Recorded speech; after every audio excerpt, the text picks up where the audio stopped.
Actress Nanda biography. वादियाँ मेरा दामन, रास्ते मेरी बाहें, जाओगे मेरे सिवा तुम कहाँ जाओगे। ये लाइन नंदा पर बिल्कुल सटीक है।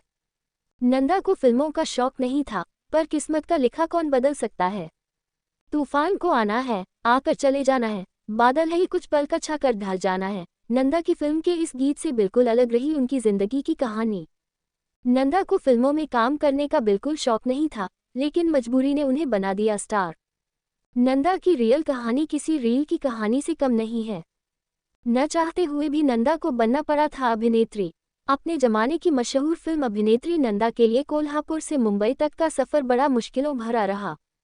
नंदा कोल्हापुर के मराठी फिल्मों के जाने माने अभिनेता, निर्देशक विनायक दामोदर कर्नाटकी की बेटी और दिग्गज वी. शांताराम की भांजी थीं। नंदा के पिता को लोग प्यार से मास्टर विनायक के नाम से पुकारते थे। नंदा के पिता को फिल्मों का जितना शौक था उतनी ही नंदा फिल्मों से दूर भागती थी। नंदा कभी भी फिल्मों में काम नहीं करना चाहती थी, लेकिन उनके पिता चाहते थे कि वह फिल्मों में एक्टिंग करके अपना करियर बनाए और एक बेहतरीन अदाकारा बने। परछाया रह जाती निशानी है, जिंदगी और कुछ भी नहीं तेरी मेरी कहानी है, कुछ ऐसी ही कहानी है बॉलीवुड अभिनेत्री नंदा की। एक बार की बात है जब नंदा केवल 7 साल की थी। वो स्कूल से घर लौटी तो उनके पिता ने कहा कि नंदा को एक फिल्म में लड़के का रोल निभाना है, जिसके लिए उन्होंने निर्माता निर्देशक को हामी भर दी है। लेकिन लड़के का रोल करने के लिए उन्हें अपने लंबे बाल कटवाने पड़ेंगे। फिर क्या था, बेचारी नंदा पिता की जिद के आगे टिक नहीं पाई और उन्होंने अपने पिता का मन रखने के लिए उनकी बात मान ली।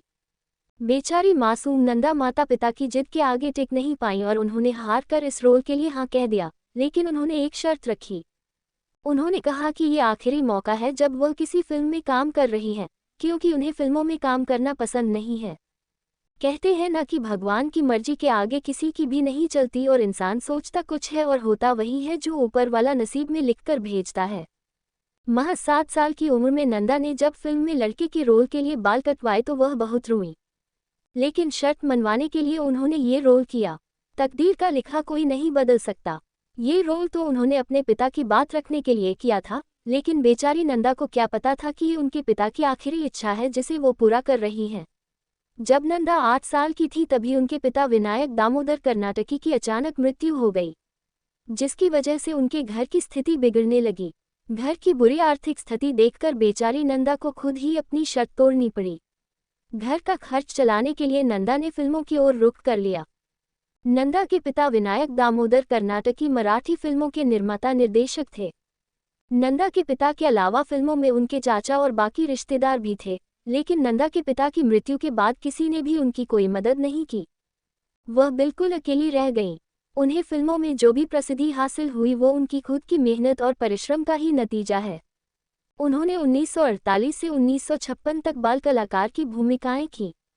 उन्हें सभी बेबी नंदा के नाम से पुकारा करते थे।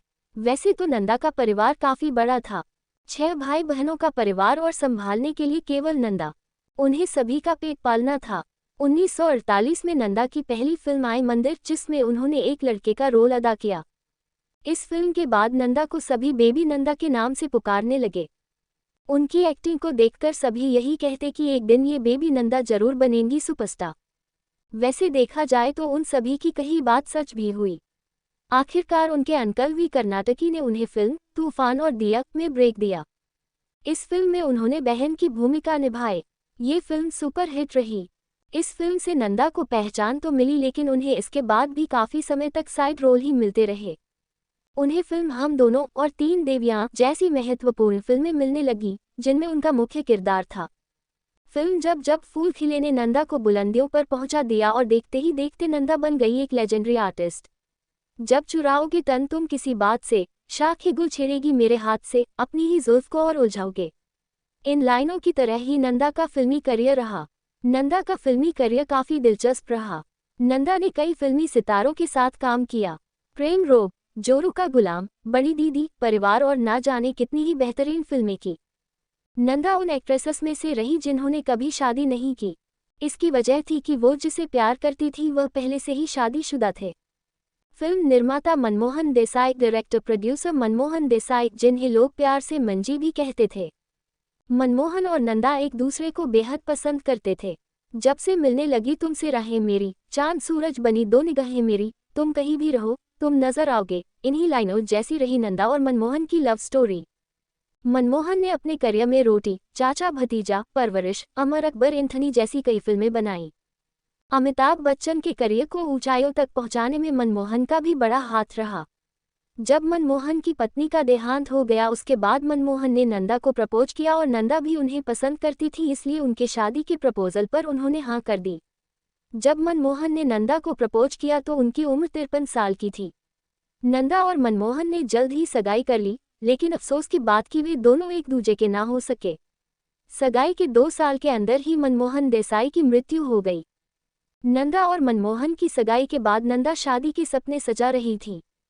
1 मार्च 1994 में मनमोहन देसाई की मृत्यु की खबर ने सभी को हिलाकर रख दिया। अचानक यूं घर की बालकनी से गिरकर उनकी मौत हो गई, जिसकी वजह से नंदा भी काफी आहत हुई। मनमोहन के जाने के बाद नंदा ने भी शादी नहीं की और उन्होंने अपना पूरा जीवन अविवाहित होकर ही बिताया। कहा गया कि जब मनमोहन की मौत हुई उस समय उनका फिल्मी करियर सही नहीं चल रहा था। उनकी कई निर्देशित फिल्में फ्लॉप हो रही थीं। उनकी मौत का कारण उनके करियर में आए उतार चढ़ाव को भी बताया जा रहा था, लेकिन कुछ लोगों को ये सुसाइड नहीं बल्कि साजिश लग रही थी। खैर, कुछ समय बाद इस मामले को बंद कर दिया गया। 2010 में नंदा एक मराठी नटरंग की स्क्रीनिंग में वहीदा रहमान के साथ नजर आई। 25 मार्च 2014 में हार्ट अटैक की वजह से उनका निधन हो गया। वह अपनी फिल्मों के जरिए सदा उनके चाहने वालों के दिलों पर राज करेगी।